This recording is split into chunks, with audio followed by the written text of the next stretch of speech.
Nama Wali Gendon atau Mbah Gendon sangat terkenal bagi kalangan umat Islam di Jawa Tengah, terutama di masyarakat Pekalongan. Penyebar ajaran Islam yang bernama asli Muhammad Arsal itu dikenal sebagai sosok ulama sakti zaman dahulu. Namun, di balik kesaktiannya itu, dulunya Mbah Gendon punya kepribadian yang pendiam atau introvert. Sehingga di masa kanak-kanaknya, Mbah Gendon sulit sekali beradaptasi dengan lingkungan dan teman-teman sepermainannya. Bahkan, boleh dibilang ia lebih suka menyendiri dan cenderung tertutup. Sampai-sampai tidak ada yang mengetahui apa yang diinginkan Mbah Gendon, termasuk orang tuanya. Mereka bingung kenapa anaknya itu sangat pendiam. Nama kedua orang tua beliau adalah Tarab dan Takumi. Mereka bingung dengan sikap anak sematawayangnya itu. Mereka pun cemas kalau sikap Mbah Gendon itu bertahan sampai dewasa.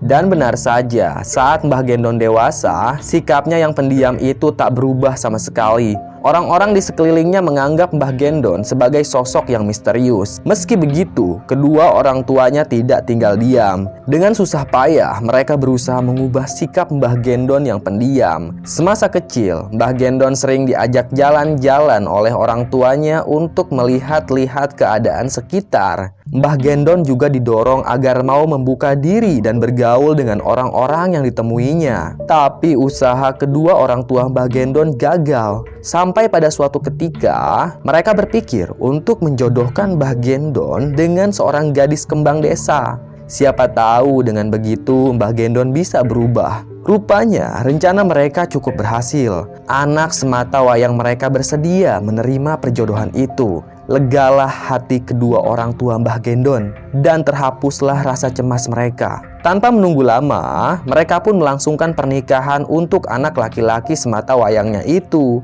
Orang-orang kampung mengiring perjalanan sang pengantin menuju rumah sang mempelai putri. Berarak-arak mereka membawa buah tangan. Dan sesampainya di rumah mempelai putri, proses pernikahan itu berlangsung demikian khidmat hingga selesai. Selepas upacara pernikahan, rombongan pengantar pengantin pun pulang. Tetapi ada yang membuat mereka geleng-geleng keheranan. Di antara barisan orang-orang kampung itu, tampak mempelai pria yang tak lain adalah Mbah Gendon turut serta dalam rombongan tersebut. Ia ikut pulang bersama warga kampungnya. Ya, pulang ke rumah asalnya. Sudah tentu orang tuanya terheran-heran campur kecewa dengan sikap anak laki-laki satu-satunya itu. Mereka pun menyidangnya, menanyakan apa sebenarnya yang menjadi keinginan dari anaknya itu. Rupanya anak laki-laki yang sangat tertutup itu punya keinginan yang sama sekali berbeda dengan apa yang dibayangkan kedua orang tuanya. Sudah lama sekali Mbah Gendon memendam keinginan itu. Di hadapan kedua orang tuanya itu, Mbah Gendon akhirnya buka suara. Ia sebenarnya ingin menuntut ilmu agama. Mbah Gendon ingin nyantri kepada ulama besar. Dan kelak, Mbah Gendon berharap ilmunya itu bisa berguna untuk masyarakat. Mengetahui keinginan anaknya, mula-mula kedua orang tuanya Mbah Gendon agak keberatan. Tetapi mereka juga tidak bisa melarang. Lantas, dengan mempertimbangkan baik buruknya, kedua orang tua Mbah Gendon pun mengizinkan anaknya pergi belajar ke pondok pesantren. Mereka berharap barangkali jalan yang dipilih anaknya itu membawa perubahan. Semangat yang membuncah dan restu orang tuanya meringankan langkah Mbah Gendon untuk merantau. Ia pun menuju pondok pesantren yang selama ini diidam-idamkan. Itu adalah pesantren Babakan Ciwaringin, Cirebon. Diterimalah ia menjadi murid Kiai Munir. Selama mondok, kira-kira 5 tahun lamanya, ia menekuni ilmu agama. Namun di tengah-tengah berjalannya waktu, wabah gatal-gatal menjangkit para santri. Saat itu pengasuh pondok memerintahkan seluruh santri untuk mandi di kolam yang ada di pegunungan. Kebetulan kolam itu airnya hangat. Santri pun nurut, mereka mandi di kolam tersebut. Tetapi saat itu Mbah Gendon tidak ikut mandi. Ia duduk sambil menyaksikan teman-temannya mandi. Dan saat itu para teman-temannya Mbah Gendon usil. Mereka menarik tubuh Mbah Gendon sampai tercebur ke dalam kolam. Para santri itu bersorak girang.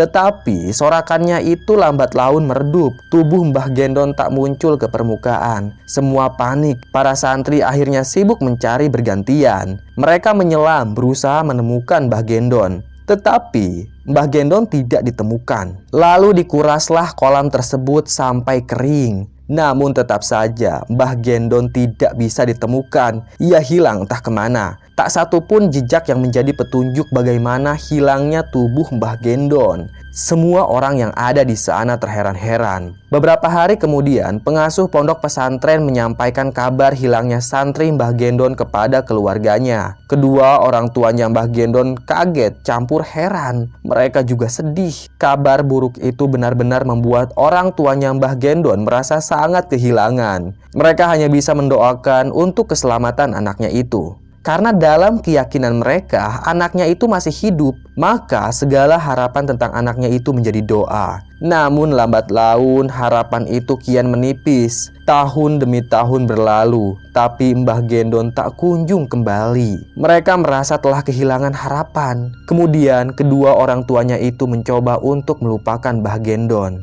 agar mereka tidak terus-terusan bersedih. Pada suatu malam, seseorang mengetuk pintu rumah mereka. Mereka pun heran bercampur cemas. Mereka curiga seseorang di luar sana punya niat buruk. Kedua orang tuanya Mbah Gendon terdiam di dalam rumah sambil mengawasi apa yang akan terjadi. Tetapi ketukan itu tak berhenti juga. Hingga akhirnya terdengar suara dari luar rumah. Itu adalah suaranya Mbah Gendon. Buru-buru kedua orang tuanya Mbah Gendon keluar dari dalam rumah. Mereka kaget saat melihat anaknya berdiri di depan pintu rumah. Kedua orang tuanya Mbah Gendon menangis terseduh-seduh. Mereka tak percaya kalau anaknya itu masih hidup. Ada yang tak biasa pada anak mereka. Busana yang dikenakan anaknya itu tidak wajar. Tubuh Mbah Gendon hanya terbungkus akar-akar pohon yang dianyam. Jenggot dan rambutnya terurai panjang. Kedua orang tuanya itu tak ingin Mbah Gendon dilihat orang-orang kampung. Buru-buru ia menarik anaknya ke dalam rumah. Mbah Gendon pun diberi pakaian. Ia juga diberi makan dan minum. Kedua orang tuanya meminta Mbah Gendon untuk bercerita apa sebenarnya yang telah terjadi pada anaknya itu. Ternyata saat Mbah Gendon hilang, ia dibawa oleh sosok misterius ke sebuah gua. Di gua itu ia tinggal untuk beberapa lama. Mbah Gendon pun berteman dengan binatang-binatang hutan yang liar. Yang ia makan juga seadanya saja. Biasanya Mbah Gendon makan pete Cina, bunga pohon jati, dan lain-lain. Mendengar cerita Mbah Gendon, kedua orang tuanya malah melongo. Mereka terheran-heran. Siapa sosok misterius yang telah membawa anaknya itu? Keesokan harinya, kabar tentang kembalinya Mbah Gendon tersebar ke seluruh kampung. Penduduk kampung berbondong-bondong mendatangi rumah Mbah Gendon. Mereka heran dengan kabar itu. Mereka ingin memastikan bahwa kabar itu benar. Sontak saja, rumah Tarap dan Takumi pun menjadi ramai didesaki orang-orang kampung. Tarap dan Takumi pun risih. Mereka tidak ingin ada banyak orang di rumahnya. Beberapa hari kemudian, Mbah Gendon keluar rumah. Ia menemukan sebuah batang pohon kelapa. Segera Mbah Gendon memanjat pohon kelapa itu. Anehnya, beliau malah memilih tinggal di atas batang pohon kelapa.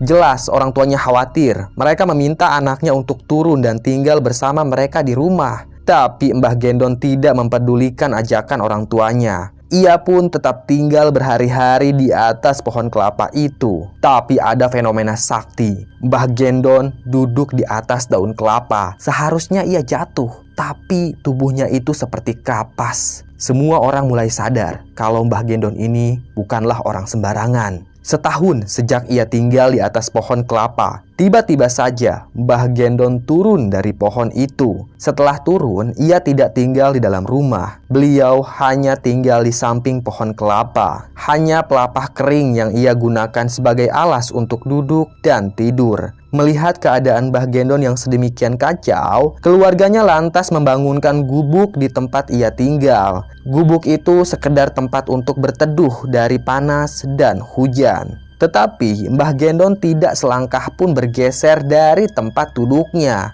Ia tetap berada di sana. Memang kemampuan Mbah Gendon ini tidak bisa dicerna secara nalar. Ia punya kesaktian yang luar biasa. Perlu diketahui, Mbah Gendon juga terlibat dalam usaha melawan penjajahan di masa kolonial. Tempat hunian Mbah Gendon sempat dijadikan persembunyian bagi para pejuang kemerdekaan. Mula-mula tentara kompeni itu tidak pernah mengetahui tempat tersebut. Hingga suatu saat mereka akhirnya berhasil mengetahui tempat persembunyian para pejuang. Para pejuang kemerdekaan itu pun terdesak. Mereka dikepung oleh tentara kompeni. Segera tentara kompeni menembaki para pejuang yang ada di dalam persembunyiannya Mbah Gendon dengan peluru. Anehnya, peluru itu tidak mempan. Padahal tempat tinggal Mbah Gendon itu hanya gubuk. Namun peluru itu tidak mampu menembus kediamannya Mbah Gendon.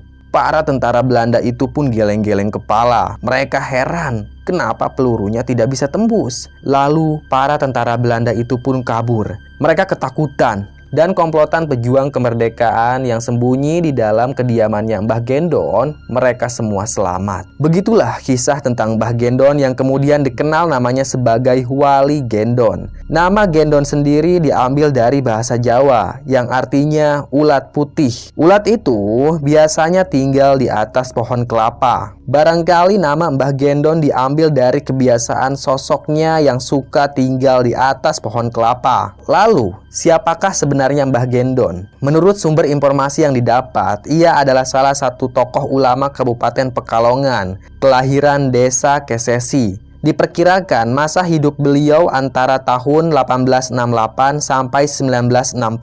Di balik keanehannya itu, Mbah Gendon juga dikenal sebagai sosok yang menyebarkan agama Islam. Maka hingga saat ini masyarakat selalu mengadakan haul untuk memperingati hari kelahiran sang wali. Maka Mbah Gendon juga tak luput dari para penziarah yang datang dari berbagai kota. Ternyata ketenaran Mbah Gendon tidak hanya sekitar Pekalongan saja. Dikisahkan pada tahun 90-an ada warga Malaysia yang berkunjung ke makamnya Mbah Gendon. Dia mengaku pernah bertemu dengan Mbah Gendon dan diajar ngaji. Setelah itu, Mbah Gendon memberi alamat tinggalnya di Kesesi, yang tak lain adalah tempat pemakamannya Mbah Gendon. Warga Malaysia itu pun kaget saat mengetahui kalau Mbah Gendon sudah meninggal sekitar tahun 1960-an. Bukan hanya warga Malaysia saja yang mengalami kejadian serupa. Warga Lampung juga pernah mengalami kejadian itu. Namanya Pak Sodikin. Dia berkunjung ke makamnya Mbah Gendon sekitar tahun 2000-an. Dia pun bercerita kalau 3 bulan sebelumnya pernah bertemu dengan Mbah Gendon di hutan. Ia pun ngobrol dengan Mbah Gendon. Warga Lampung itu juga kaget saat tahu kalau Mbah Gendon sudah meninggal sejak lama. Begitulah sekelumit kisah tentang Wali Gendon atau Mbah Gendon yang atas izin Allah beliau punya kesaktian yang amat luar biasa.